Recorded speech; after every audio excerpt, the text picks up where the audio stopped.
Assalamualaikum warahmatullahi taala wabarakatuh. Waalaikumsalam warahmatullahi taala wabarakatuh. Alhamdulillah berjumpa kembali dengan saya Khalifah Satya Haji Muhammad Suwadi Al-Walyudin pada channel Buya Pasaman Timur dalam makom Majelis Zikir Ma'rifatullah. Hadirin dan pemirsa juga jemaah yang masih setia selalu dalam menyaksikan tayangan-tayangan channel YouTube Buya Pasaman Timur.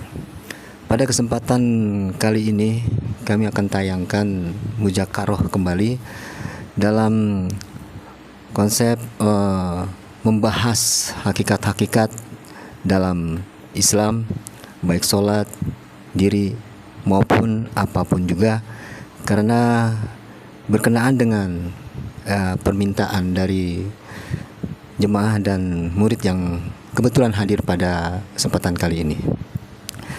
Dan alhamdulillah guru mursyid kita Syekh Nur Muhammad Buya Irwan Maulana Al-Khalidi telah hadir dan bersama-sama dengan kami di sini untuk bermudzakarah kembali di kesempatan pada kali ini. Sebelumnya marilah kita sapa dulu beliau. Assalamualaikum warahmatullahi taala wabarakatuh ya. Waalaikumsalam warahmatullahi. Alhamdulillah. Hadirin dan pemirsa juga jemaah yang menyaksikan channel YouTube Buya Pasaman Timur ini. Untuk mempersingkat waktu, baiklah mari kita sama-sama saksikan tayangan Mudzakarah pada kali ini. Apa yang nanti akan dipertanyakan dan dijabarkan dari sisi keilmuan mengenai hakikat-hakikat itu sendiri, semoga akan menjadikan sebuah ilmu yang bermanfaat bagi kita sekalian, terutama yang hadir di sini dan pemirsa yang masih setia dengan tayangan channel YouTube Buya Pasaman Timur. Baik, marilah kita saksikan bersama. Assalamualaikum warahmatullahi taala wabarakatuh Buya. Waalaikumsalam warahmatullahi wabarakatuh. Alhamdulillah Buya masih diberikan nikmat panjang umur dan bisa bermudzakarah kembali dengan Buya, yang mana kami di sini selaku jemaah dan murid ingin membahas mengenai banyak hal perihal hakikat Buya dengan Buya, karena yang hadir di sini memang sudah ingin, atau katakanlah selama ini banyak yang ingin dipertanyakan itu sebenarnya Buya. Dan saya pada kesempatan kali ini pun akan menyampaikan, karena ada yang menitipkan pertanyaan Buya. Ya. Memang dari jemaah juga yang selalu aktif menyaksikan dan mempelajari, dan kebetulan juga ada di grup, yang mana pertanyaan itu adalah perihal yang belum lama ini Buya sampaikan dalam tausiah mengenai wujud dalam kosong itu sendiri Buya. Jadi yang saya baca pertanyaannya itu perihal seperti, sebenarnya di dalam wujud dalam kosong itu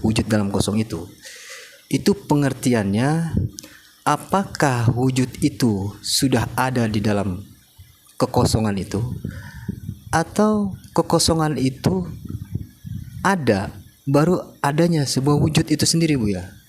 Jadi salah satunya itu yang ingin dia pertanyakan. Jadi mungkin karena keterbatasan waktu atau mungkin juga bagaimana lah, jadi beliau titipkan ke saya.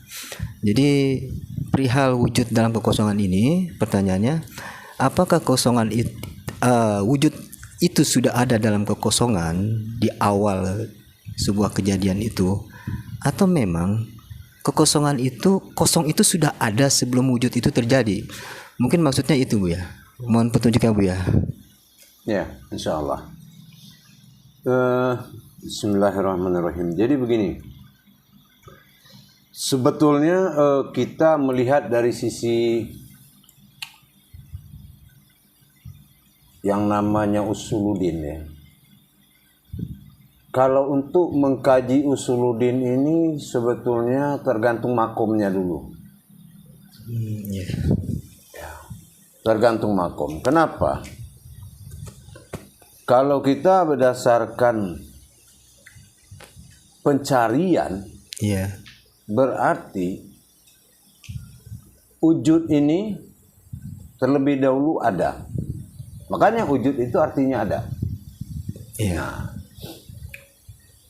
Kalau ada wujud, pasti ada maujud. Iya.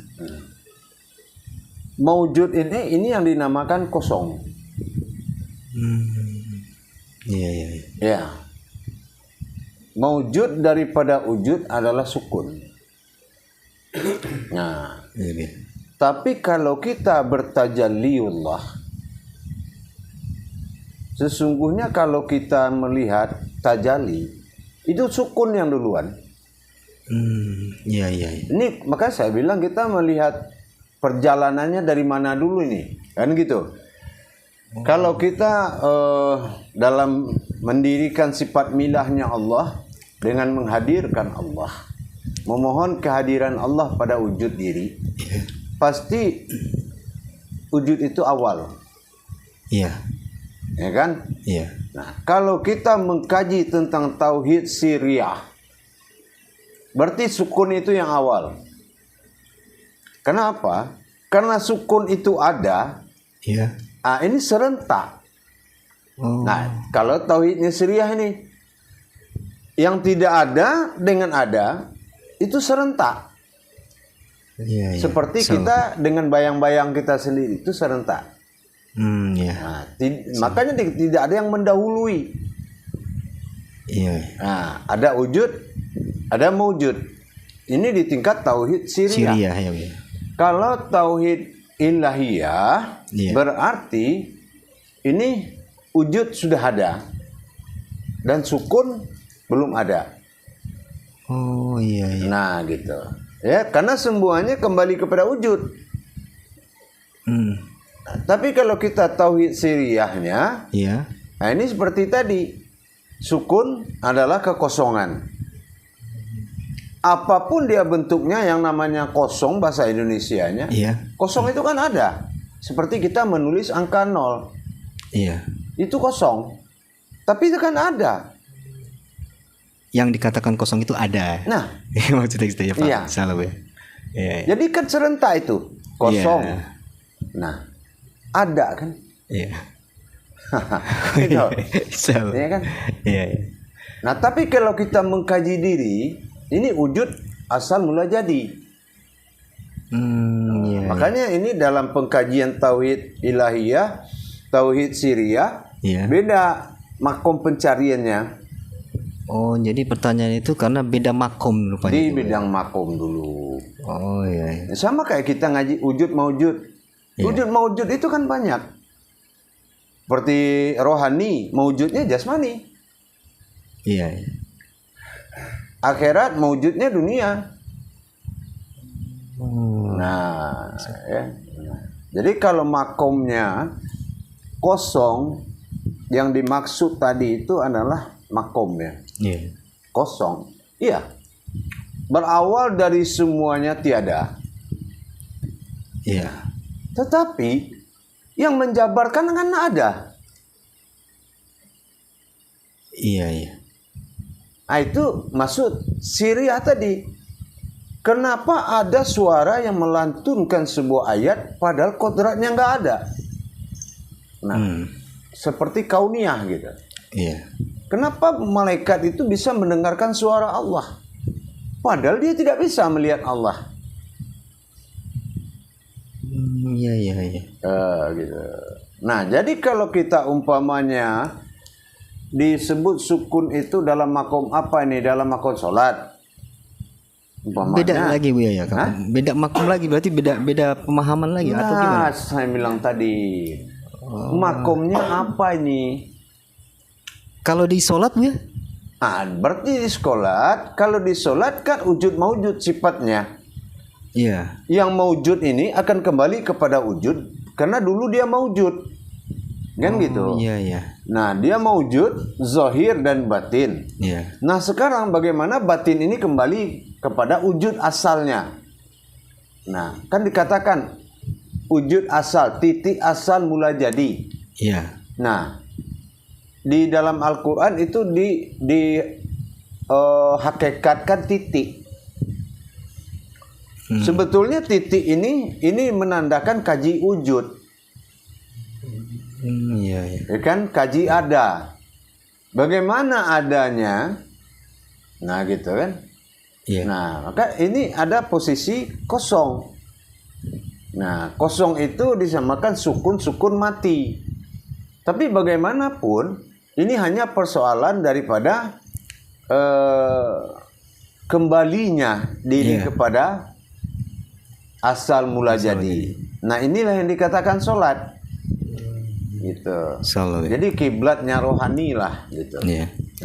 Lalu dari kaji sholat itu sendiri, perihal kosong di sini Bu ya, atau dalam makom sholat ini adalah sebuah alam atau apa Bu ya? Kalau dia kosong ini sebuah alam, apa memang dikatakan atau dinamai alam kosong atau bagaimana? Mohon petunjuk Bu ya.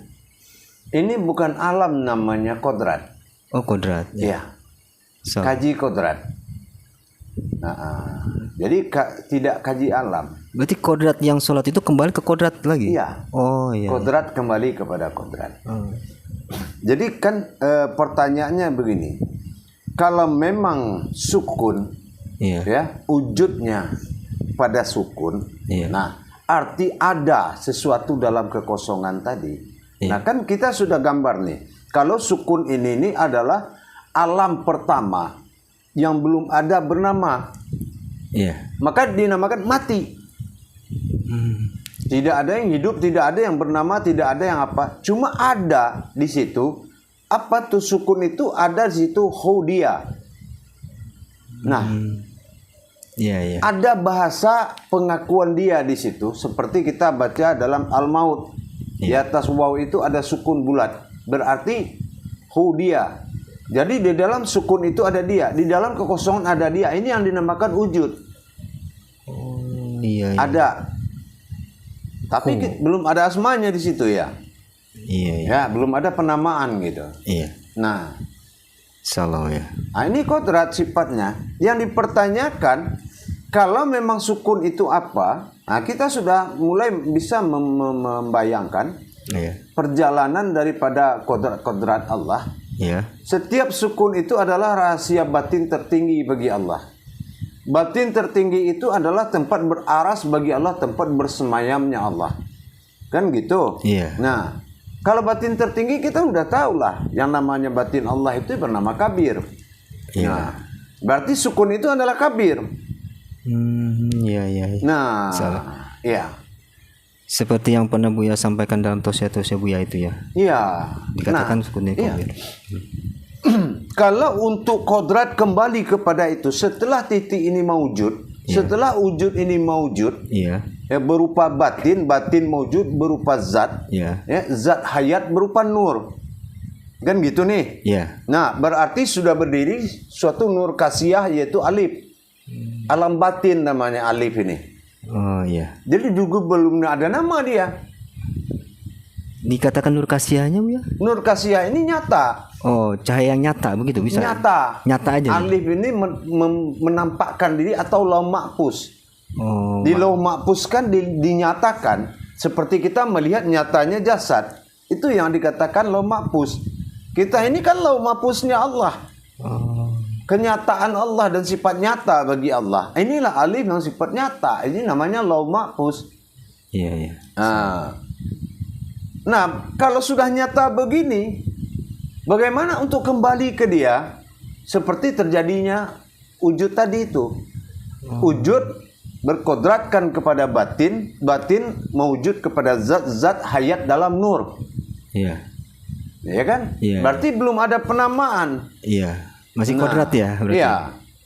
Salah. Nah, nanti ada asma-asma yang menamakan. Itu adalah jabariyah khusus itu. Khusus menjabarkan. Cuma kalau kita ingin melihat wawasannya, boleh-boleh aja. Ya, apa boleh-bolehnya? Seperti kita bilang, kalau kita memang menghadap Allah, pasti rumusnya rumus kehadiran tadi dan balik lagi. Iya. Bismillahi wal haq, kembali bismillah. Bismillah yang melahirkanmu dan kembali engkau kepada jalur bismillah. Wal hakum ala bali bismillah.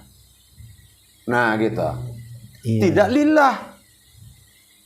Milah tetap milah. Milah berdatangnya, milah lagi kembalinya. Inilah innalillahi tadi. Gitu. Cuma iya. kan ada rumus yang mengatur atau apa itu? Itu rumus sukun. Iya. Rupanya seperti itu prosesnya, Bu ya. Iya. Nah, kalau memang sukun ini adalah sir bagi Allah, yaitu dinamakan alam sukun, alam mati, Iya. tempat berpijaknya asal muasal jadinya, Iya. yang dikatakan batin, rohani dan nurani, berarti di saat kodrat ini sudah maujud dalam berasma, sudah diberikan nama oleh Allah. Iya. Nah, dalam arti kata sudah bernama batin Allah pada nyawa, ya kan? Zat Allah berkodrat Muhammad, nurani Allah berkodrat Adam. Iya. Nah sekarang dibubarkan Adam dengan Muhammad, kembali kodrat kepada kodrat, alif kembali kepada alif. Tentunya tidak boleh membawa kodrat yang lain. Iya. Iya. Tidak ada asma lagi. Asma pun harus hilang. Iya. Nah ini harus kosong lagi. Nah, maka kita cari mana kekosongan yang ada di alam ini. Berarti nyata kosong itu sebenarnya, Bu ya. Nyata. Justru di kekosongan itu lebih nyata daripada yang nyata ini. Nah, gitu. Subhanallah. Alhamdulillah, Bu. Mungkin menurut pemahaman yang tadi Buya sampaikan tentang kekosongan atau wujud dalam kosong ini, saya rasa dengan apa yang tadi pertanyaan titipan kepada saya mungkin cukup, Bu ya. Nah, sekarang saya mau coba karena tadi ada yang ingin juga bertanya, Bu ya, mohon izin, Bu ya. Jadi akan saya lempar dulu ke saudara-saudara yang ada dan hadir di sini yang memang ingin sengaja membahas seluruh hakikat yang mengarah kepada sholat kah, diri kah, atau apapun itu. Baiklah, jadi untuk kelanjutannya, siapa dulu kira-kira yang ingin bertanya mengenai hakikat ini? Pak Zul? Nah, insyaallah. Silakan. Assalamualaikum warahmatullahi wabarakatuh, Buya. Waalaikumsalam warahmatullahi wabarakatuh. Tadi Buya mengatakan kekosong itu nyata. Kalau diibaratkan sholat itu apa yang kita rasakan gitu? Kalau emang itu nyata gitu, Buya. Contoh kita apa mulai dari takbirnya begitu bisa kita rasakan dari mana gitu posisinya gitu. Nah, kembali seperti tadi jawaban saya. Nyata yang dimaksud ini nyata bagi batin, nyata bagi zat, atau nyata bagi nur. Nyata bagi nur berupa alam kodrat daripada jasad. Nyata bagi zat adalah nur. Nyata bagi batin adalah zat. Nyata bagi zat adalah, nyata bagi sir adalah batin. Ini nyatanya ini yang persoalannya. Sama kayak kita bilang Rahman. Rahman itu nyata bagi siapa? Insya Allah. Ya enggak? Tetapi yang pasti itu pasti nyata. Kenapa? Goib yang dimaksud ini bukanlah allazi minuna wabil goib, itu bukan tidak terlihat. Goib itu adalah sesuatu yang tidak terhingga, yang tidak bisa dijabarkan. Kalau yang tidak terlihat itu roib. Nah, roib itu baru ente pergi dari sini roib, kan nggak jelas dan pergi kemana. Hilang lagi. Nah, hilang aja gitu. Nah, itu roib. Nah, paham? Insyaallah, Buya. Silakan yang ingin bertanya lanjut ya. Assalamualaikum warahmatullahi taala wabarakatuh, Buya. Waalaikumsalam warahmatullahi taala wabarakatuh. Ya, karena sesuai dengan yang dibahas Bang Kulipahli, kosong. Di alam kosong kan gitu. Yang pertama kosong, yang kedua sukun. Jadi yang jadi masalah dalam hati saya, hakikat kosong itu atau sukun itu dibawa sholat, apa hakikatnya pada diri kita?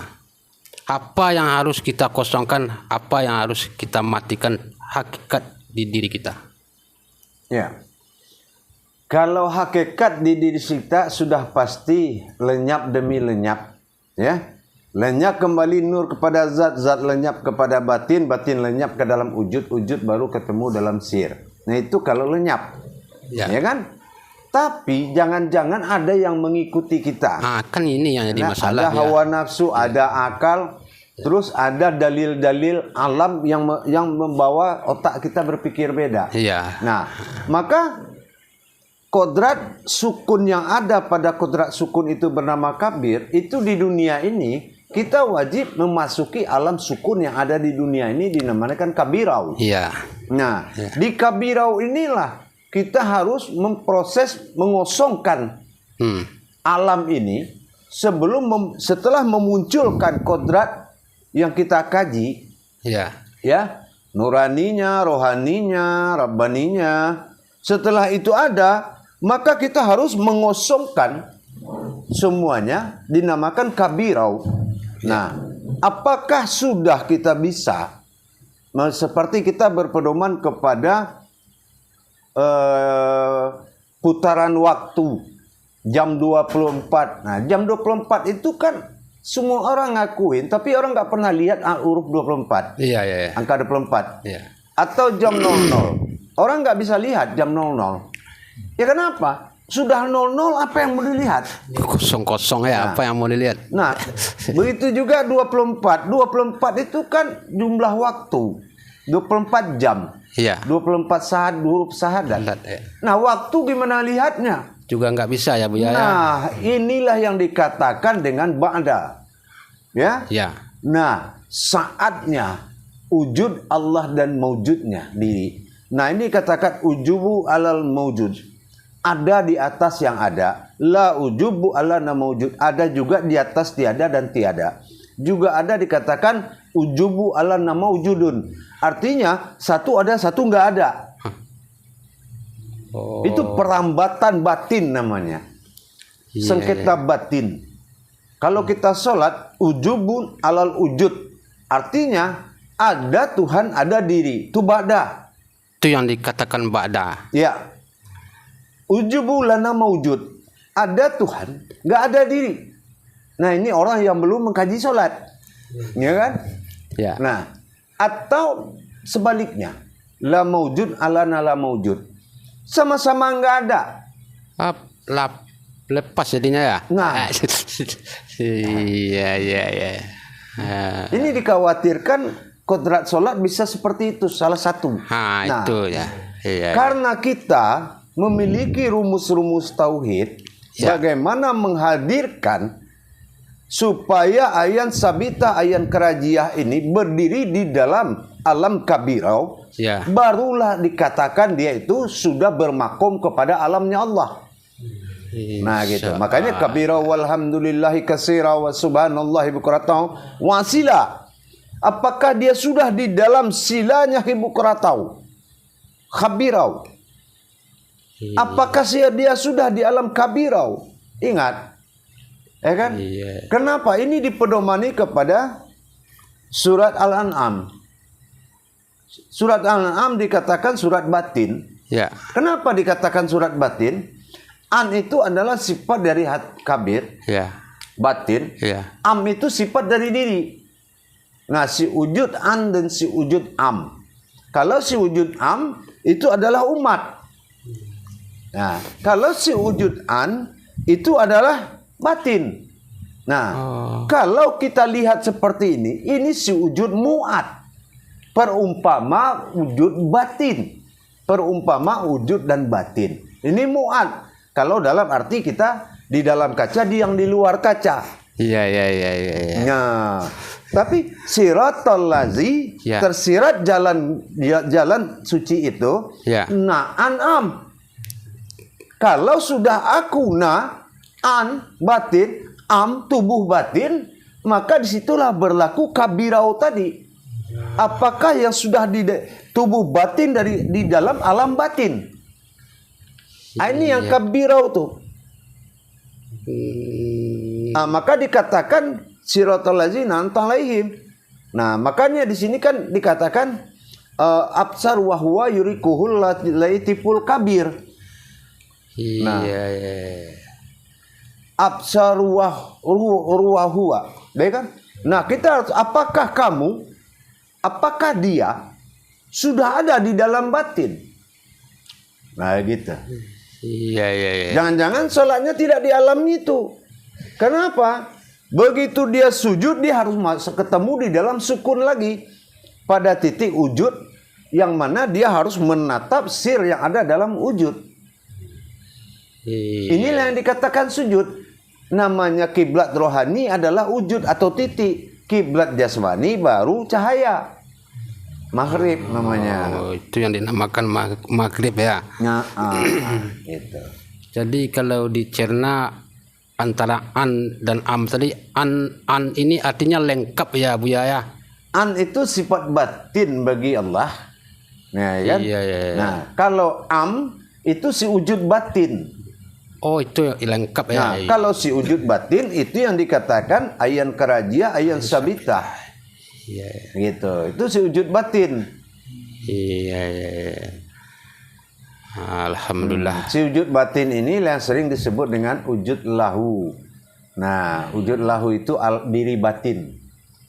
Itu yang dinamakan wujud lahu. Tempat berpijaknya rohani ini tadi, ini yang dikatakan alam kabirau, alam kabir.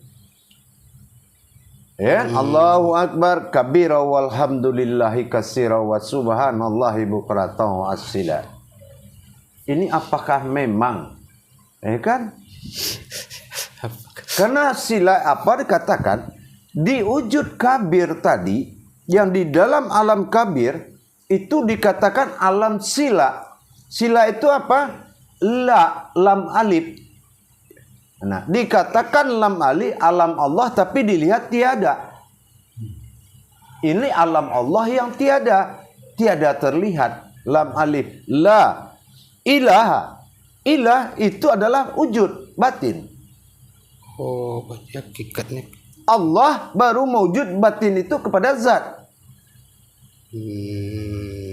Nah, Muhammad baru ada hayat nur.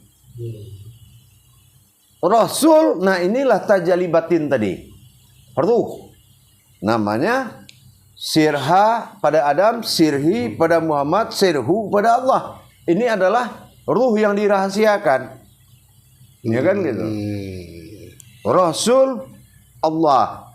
Di sinilah maujud Muhammad yang maujud Allah yang dipanggil Muhammad. Nah, ini yang dikatakan diri batin. Apakah memang sudah seperti itu yang berdiri di dalam kabir itu tadi? Nah, kan itu yang itulah na'an amta alaihim.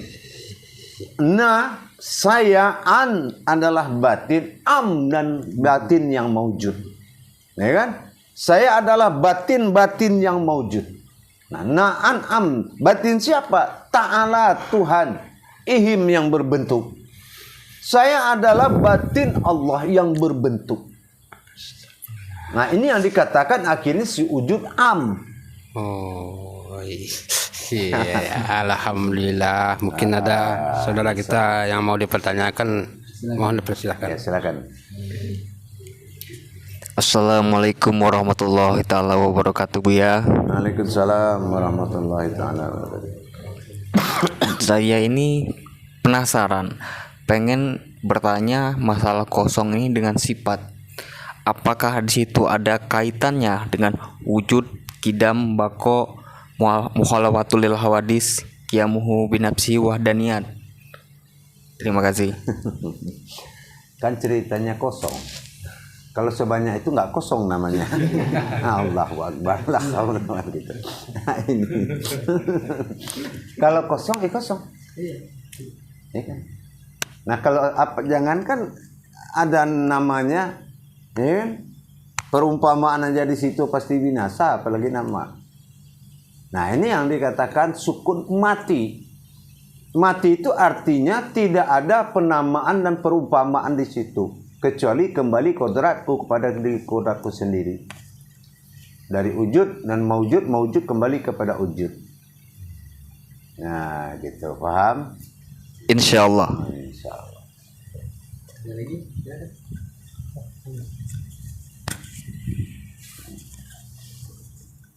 Pak, silakan. Apa yang lain juga Pak? Kita lagi buka. Assalamualaikum warahmatullahi wabarakatuh ya. Waalaikumsalam warahmatullahi wabarakatuh. Satu yang aku ingin pahami banget Bu ya, tentang sir.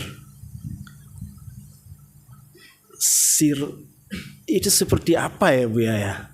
Mendalami untuk mendirikan sir itu seperti apa Bu ya? Ya. Sir ini ada yang berupa kodrat, ada yang berupa rasa. Jadi sir ini dua artinya. Satu rahasia, yang kedua rasa. Nah, ya kan? Jadi kalau dikatakan sir, usir, itu ada rahasia dalam rahasia. Nah, tapi kalau kita mengkaji kodrat, ada rasa dalam rahasia. Makanya kembali kepada pengkajian makom. Ini pembahasannya nanti di makom apa ini? Nah, dan juga kodrat sir, kodrat rahasia. Innaloha innal insanu masakinatul wal marido. Sesungguhnya manusia itu berasal dari rahasiaku. Tidak ada yang tahu kecuali dirinya sendiri. Atau dipendekkan dengan wa ana sirha wa anta sirhu. Aku adalah rahasia engkau dan engkau rahasia aku. Nah, apa yang dikatakan rahasia bukan ngumpet-ngumpet maksud rahasianya. Nggak seperti rahasia kita, ya kan? Kalau rahasia kita kan nggak boleh ada yang tahu. Ini rahasia yang harus dikasih tahu. Nah, apa yang harus dikasih tahu? Asal usul dari diri kita ini tidak ada yang berusul dari alam ini. Ini yang dikatakan diri rahasia. 4 bersembunyi pada kulit, nur nurullah, nur Muhammad, nurha Allah. Ya kan? Nah, itu berarti bukan dari air, api, angin, dan tanah. Kalau air, api, angin, dan tanah disebut alam. Kalau kulit, daging, urat, dan tulang itu disebut hewan. Tapi manusia tidak disebut itu. Yang dikatakan diri rahasia itu batasannya nur, nurullah, nur Muhammad, nur haknya Allah. 4 yang berasal dari 4 zatnya Allah. Di wadi mani manikam. Itu pada kodrat Muhammad. Dan pada kodrat Allah itu ada 4 batin. Napas, tanapas, ampas, nupus. Berarti 12 kodrat. Dan 12 ini dinamakan dengan sifat huluhiyahnya yang bersifat zikir. 12 bulan dalam 1 tahun. Artinya disitulah dinamakan izabul goib. Izabul goib itu saat dihalalkan alam ini untuk menjadi tempat solat. Nah, ini di zikir azibul goib ini dikuasai oleh Adam dan Muhammad. Nah, maka terbagi 2 kodrat, Masehi pegangan Adam, Hijriyah pegangan Muhammad. Siang pegangan Adam, malam pegangan Muhammad. Maka ketemu di subuh sir usir. Itu yang 2 rakaat. Sir Allah bagi Adam, sir Allah bagi Muhammad. Jadi itu dinamakan tajalli daripada batin. Apa tajalli batin? Perjalanan batin Allah. Kalau naik nafas ke atas bertajalli batin kepada Adam, maka hayatlah Adam sebagai nur. Bertajalli batin Allah ke dalam, maka hayatlah Muhammad bagi diri. Itulah zat Allah yang menjadi rohani. Nah, inilah yang akan menyatu di makom solat subuh bernama Jadi solat subuh itu makomnya kodratnya sir usir, itu zat. Nah, gitu. Arti zat. Oke, baik Bu ya. Terima kasih atas jawabannya. Ini dia. Assalamualaikum warahmatullahi wabarakatuh Bu ya. Waalaikumsalam. Mohon izin bertanya saya Bu ya. Insyaallah. Pada muzakarah malam ini saya ingin lebih tahu lebih mendalam Bu ya. Itu apa sesungguhnya hakikat daripada ayan sabitah dan ayan karaziah itu? Ya. Apakah itu nyata? Nah, kalau nyata itu bagaimana bentuk nyatanya itu Bu ya? Ya. Terima kasih Buya. Assalamualaikum warahmatullahi wabarakatuh.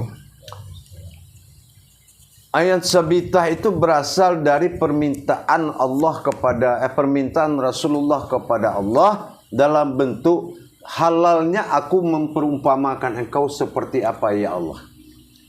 Allah bilang seperti ayan karajiah. Apa ayan karajiah? Cobalah kamu berkaca dan bercermin. Apa yang ada di cermin, apa yang tidak ada di cermin, itulah yang aku suka. Itulah ayan karajiah. Apa yang wujud dalam kaca itu yang dikatakan si wujud an. Ya. Nah, itulah yang tidak memiliki akal, nafsu dan segala macam.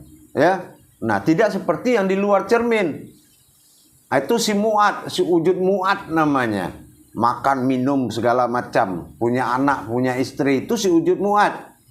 Nah, masanas bagi sebuah insan.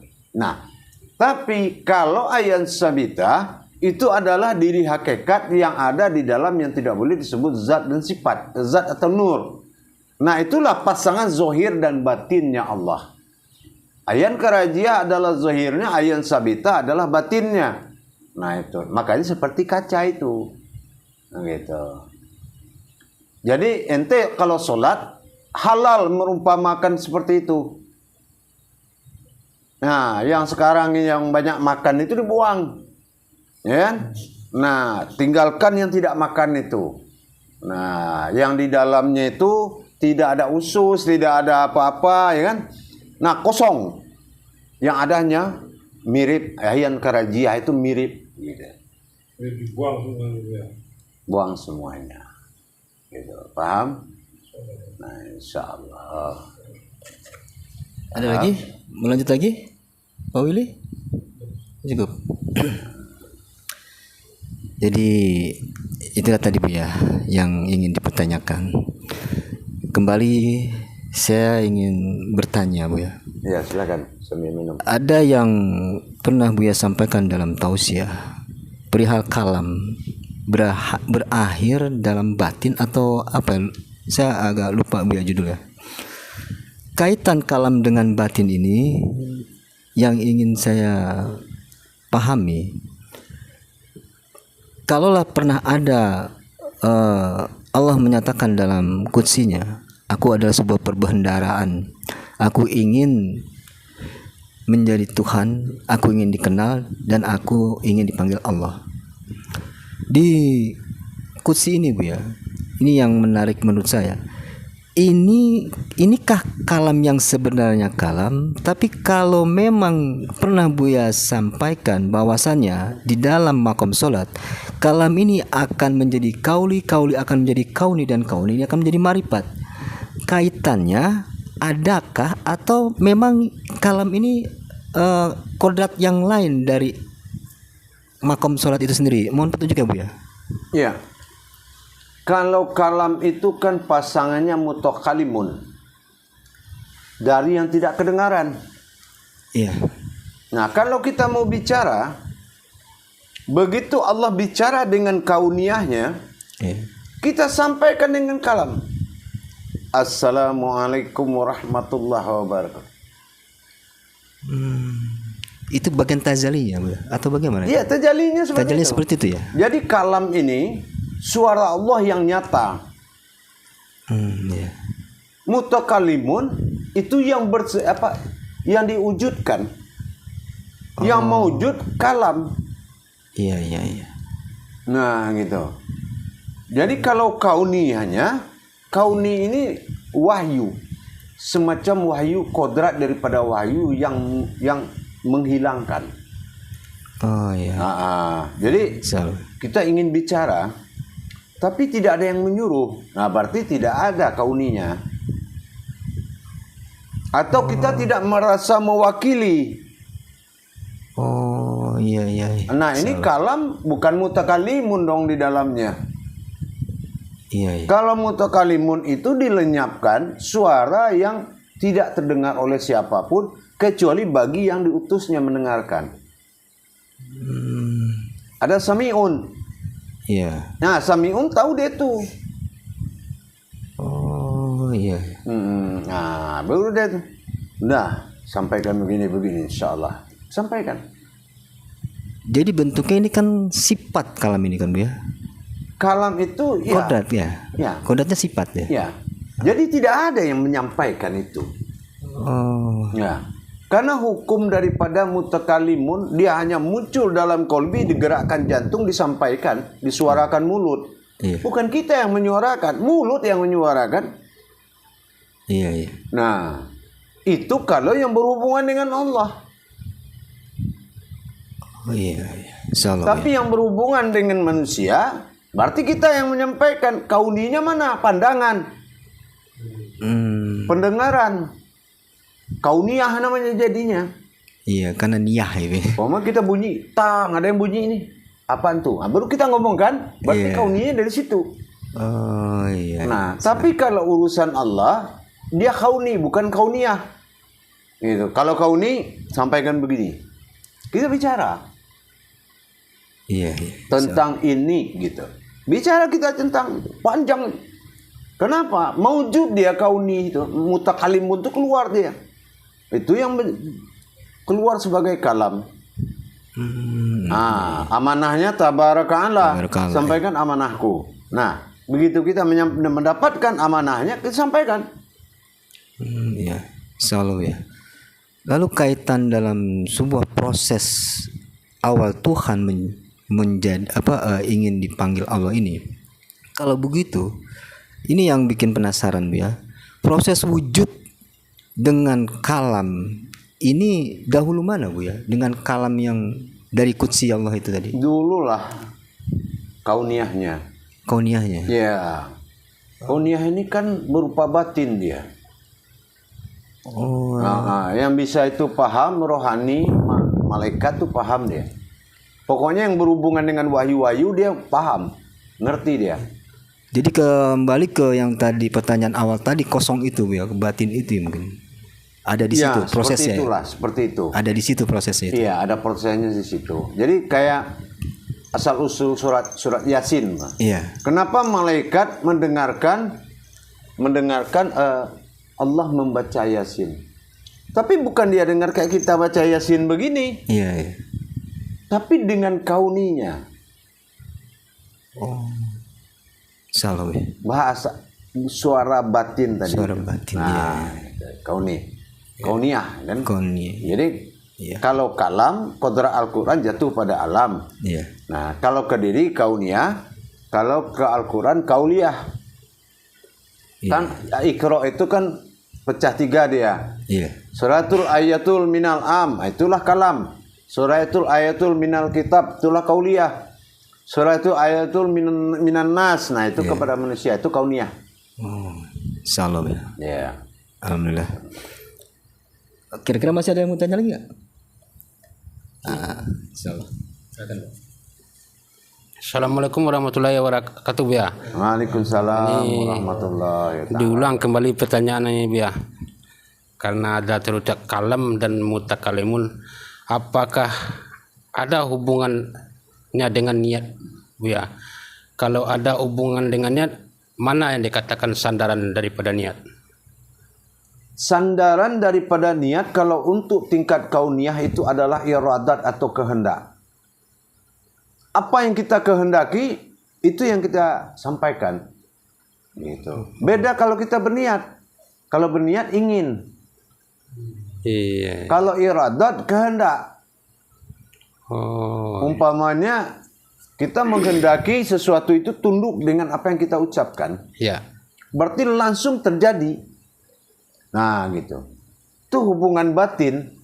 Jadi tidak bersandar kepada niat dia, cuma sudah bersandar kepada kodrat batinnya. Karena harus terjadi. Dan kita harus bicara.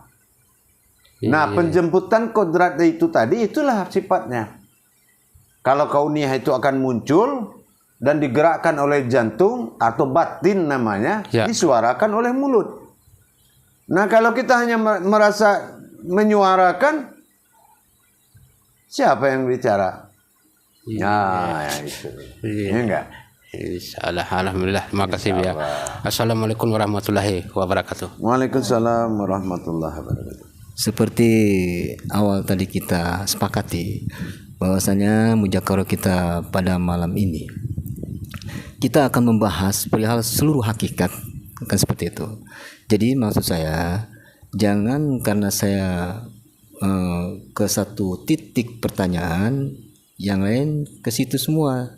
Kalau memang ada pada saya ingin bertanya aja, nggak masalah. Karena ini kita sepakat awal hakikat, semua hakikat kan. Nah, makanya saya dari awal ikutin sepakatan kita. Maksud saya begitu loh.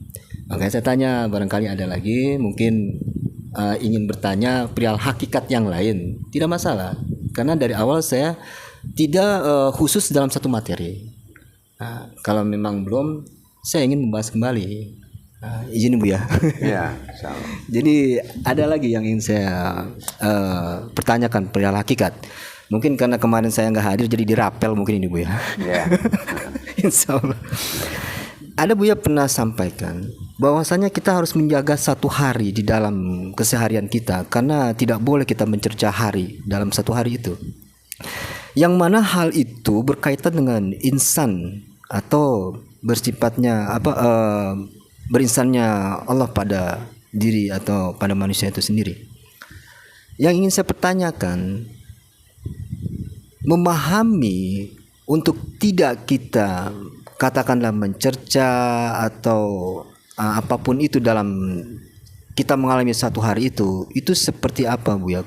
Ini yang kaitannya dengan yang tadi saya maksudkan insan itu sendiri Bu ya. Mohon petunjuk ya Bu ya.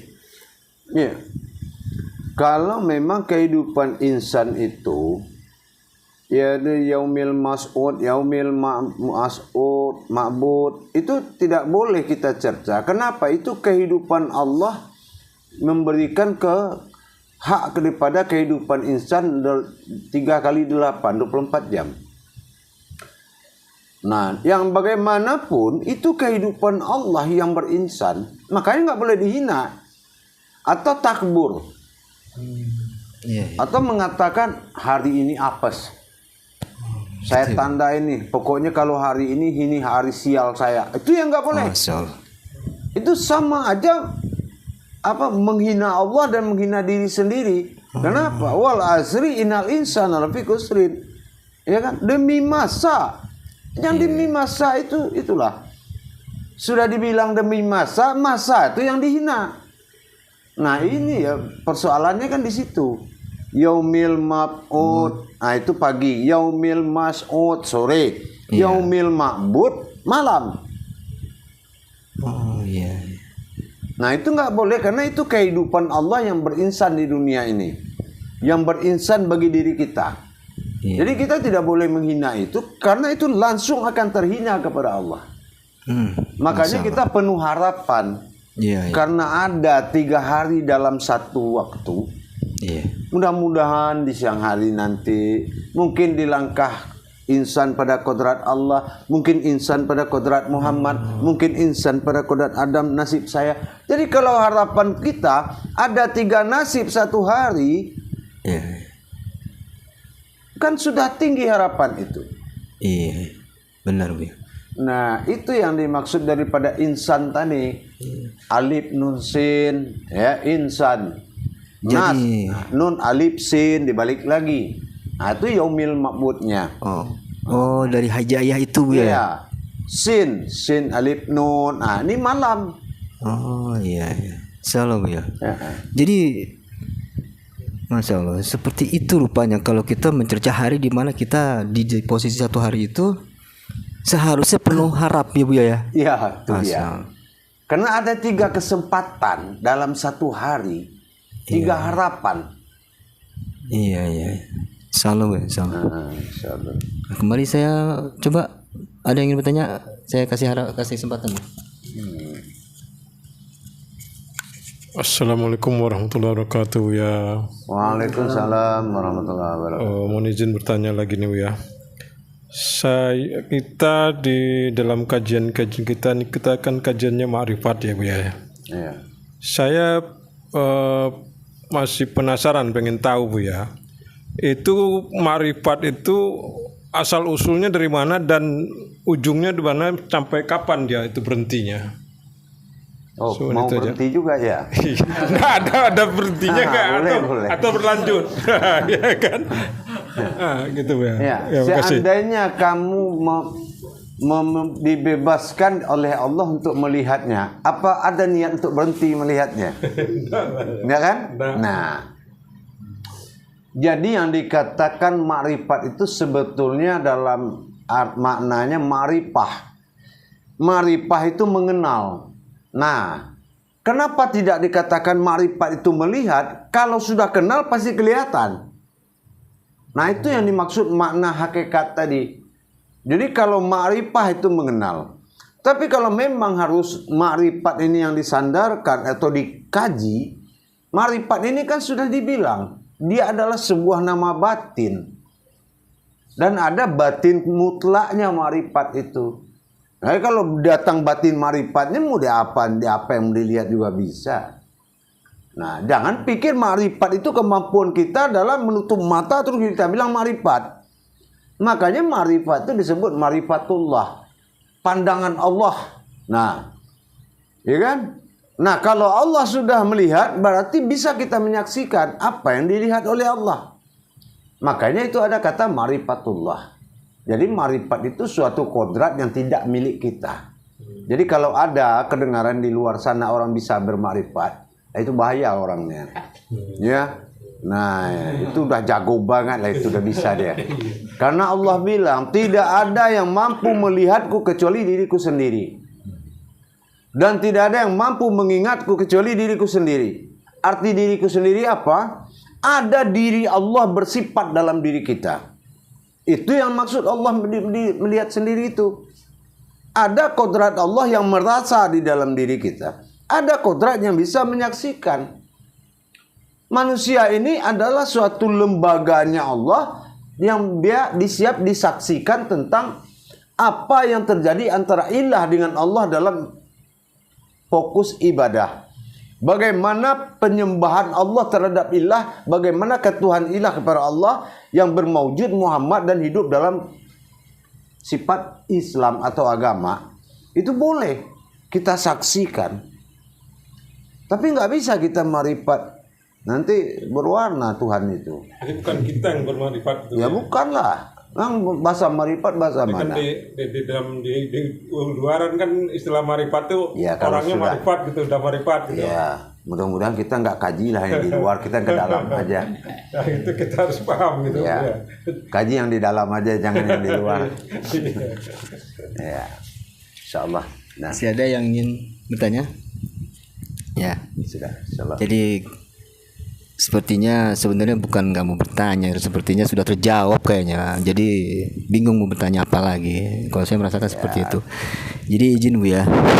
Sepertinya sudah terjawab semua kawan-kawan ini Bu ya. Jadi bertanyanya bingung lagi.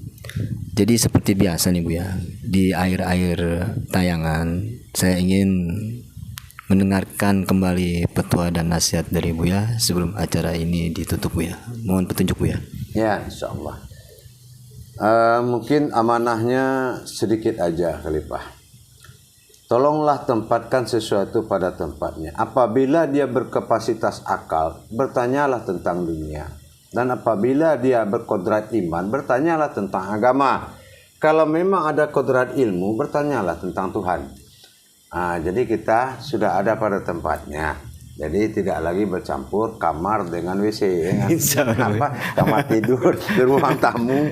Nah, insya Allah. Insya Allah Buya. Insya Allah. Alhamdulillah. Demikianlah tadi para pemirsa dan jemaah yang sama-sama menyaksikan channel YouTube Buya Pasaman Timur. Mujakarah kita pada tayangan di kesempatan kali ini, yang mana dari sekian banyak pertanyaan telah dijabarkan dan dijelaskan oleh guru mursyid kita Syekh Nur Muhammad Buya Irwan Maulana Al-Khalidi. Semoga apa yang tadi disampaikan oleh beliau menjadikan tambahan wawasan bagi kita semua, dan apabila kaitannya dengan ilmu yang menyangkut amal dan ibadah bisalah kita terapkan. Semoga menjadi ilmu yang bermanfaat. Jadi demikianlah tayangan pada kesempatan kali ini. Saya Khalifah Sati Haji Muhammad Suhadi Al-Waliuddin. Kurang lebihnya saya mohon maaf. Billahi taufiq wal hidayah. Wassalamualaikum warahmatullahi taala wabarakatuh. Waalaikumsalam warahmatullahi taala wabarakatuh.